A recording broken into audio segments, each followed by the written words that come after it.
Coming fresh off this weekend's locals is my Swordsoul deck profile for you guys.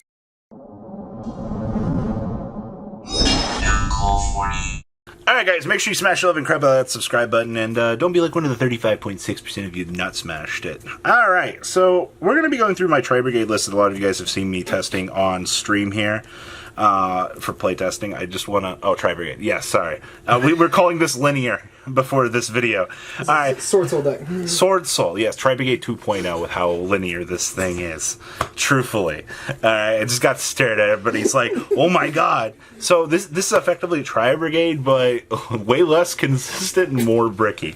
I do want to test the 10E variant of this, so before you like look at this and you're like, oh my god, I'm messing around with different variants and things. This was just a starting point. So I'm playing triple copies of Mo-Yi. If you are not playing 3 of this, don't play this deck. Alright? I'm just going to be completely honest with you. So on summon, you reveal a worm or a Swordsoul card, generate the token, and then when this is used as synchro material, you draw a card. Remember, this has to go to the graveyard in order to draw. I know a lot of people can't read their dang cards for this. Also, it's on a 17k body, so that actually matters. Also, this is a water, so if you do this in the token for Boxia, you're only getting 1 bounce, because number of different attributes. I'm playing 2 copies of Long Yun here. This will give you the burn damage. This also drops the Vishuddha in the graveyard so that you can set up bounce ability. It's for the spot removal. But most of all, you care about the 1200 burn damage on this. Typically, if you go second and you get the Mo-Yi to resolve into the Chi Zhao, depending on how much gas the rest of your hand is, and you see a Vishuddha, you should actually win the game. Vishuddha plus Mo-Yi resolution is game. Because you'll burn 1200 through this. The Monk plus the Chi Zhao plus the Baron is 8000. So, easy peasy. 2 copies of Tai. For this version, I think this is fine. Tai gives you like cool like little interactions. You can banish a trap card, do stuff. This gives you the opportunity to produce Yazi as well for the spot removal, but 2 of this is fine for this particular variant because we're not going too crazy with that. We have 3 copies of this card. Now, super unpopular opinion on this, I think this card is horrible going first. The amount of times that you open up with this and you're like, oh, things will be fine. And then you go, effect, and then they Ash Blossom you. And you want to throw your deck across the table and just cry as that happens. Or you get Gamut. Yeah, good times. But yeah, this thing's a hand trap magnet going first. Going second, this card is absolute gas.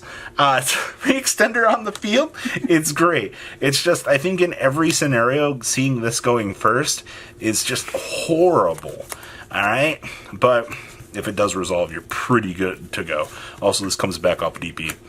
For this build, I'm only playing 2 Vishuddha.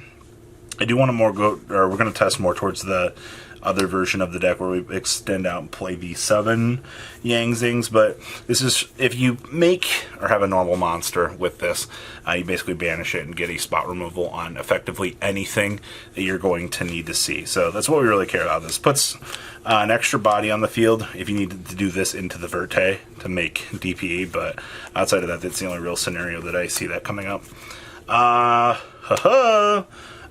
This low impact card, this card's awful.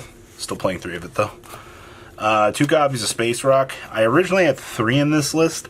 I actually cut one of these and put in the one droll. This comes up a lot. This is also kind of feels a little bit low impact for this format, but if your opponent's doing shenanigans against you, this is pretty good. This card is nuts.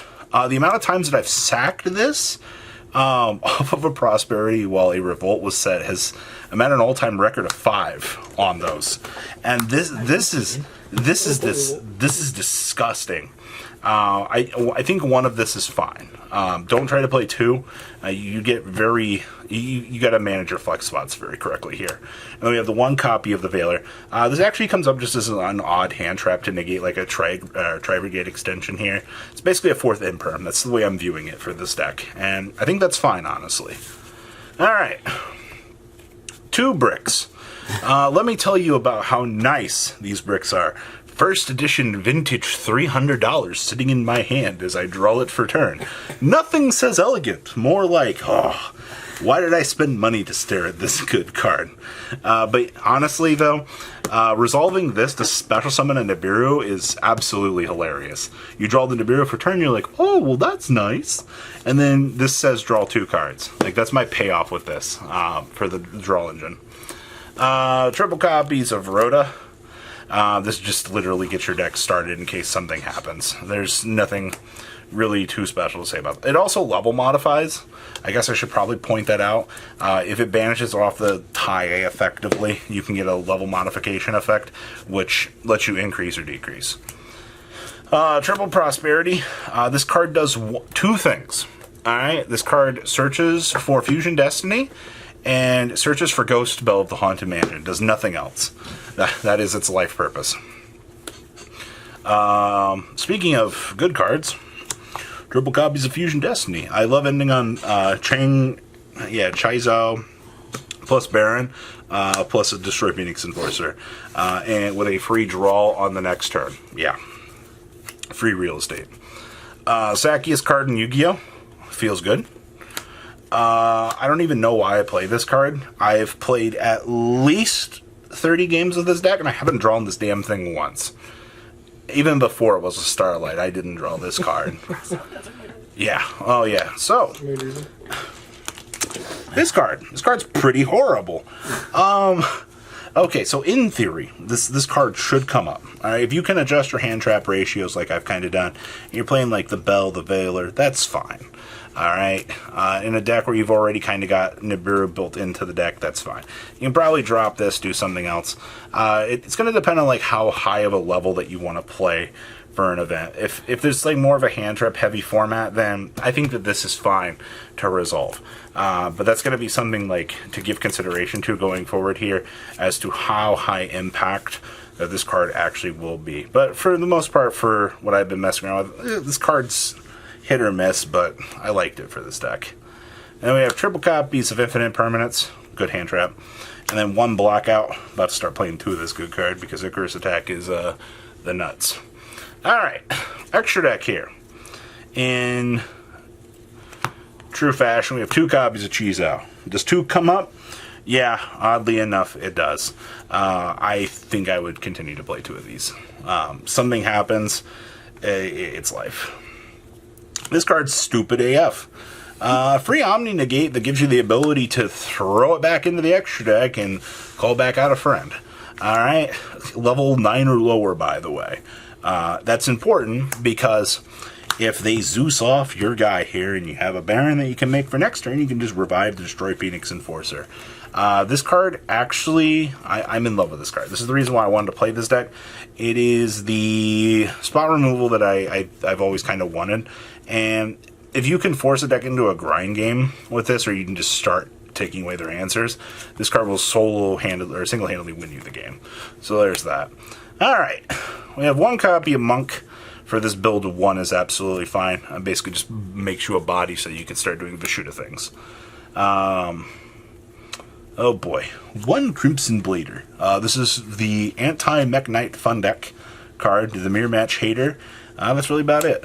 Draco Berserker. Yeah, I'm not going to say anything about that. Haven't made that card more than once. 1 copy of Boxia. This is for spot removal. 1 copy of the Yazi. This card's actually pretty freaking good. We have 1 copy of this. This is my prosperity target. That never comes up. This is a Spell and Trap Negate, which is relevant. And then Ruddy Rose, so that we can take care of Mr. DPE. And then the rest of my extra deck is just hot garbage. We have 1 Verte. We can actually make this, by the way. This comes up. Then we have 1 Baguska, 1 Zeus. Before you were like, oh, this comes up, I've made this effectively 3 times, and every single time it comes up, it's so weird. But when you have room in your extra deck, why not? Alright, side deck. This is for going second and laughing at your opponent. This is about to get cut for another droll. Here's my 3rd droll, or my 2nd droll. This is where I put my 3rd droll. This card is nuts. I really want to consider... I kind of want to play 3 of these. This is a tech that the OCG was doing for a little while, but every time I see this, it gets a auto pass on the opponent's turn. This is a cross-out target. Yeah, I don't really need to say anything else about that. Card's pretty ass. We have 1 Harbeast Feather Duster for back row removal. Triple copies of Dark Ruler no more. When your opponent makes a stupid, unplayable board that you can't do anything, just break through it, 5-hit. Triple Lightning Storm for back row removal, typically. Well, I'm not maining this card, so I may as well side it. And then we have 1 copy of the Existential Crisis Win Con. Nothing says pay half and win the game. So that is kind of what we're doing right now. I'm going to start testing the Yang Zing build here soon, so kind of curious to see how that will end up performing. But guys, please, if comment down below, make sure you guys smash over the subscribe button. I'd like general feedback on this list as well. I'll probably mess around with this on the side. And I will see your beautiful faces back here later on the day with some more cool ass content. Peace out, guys. Thank you, patrons, for making the ride never truly end. Without you guys' support, well, I would probably be doing Truffle Shuffle videos for a living. Guys, please check out Vanquill40 for all of your Cardfight Vanguard content brought to you by Vanquill40. And if you are looking to pick up singles, check out imquillgames.com for your trading card game needs. Thanks for watching, everybody.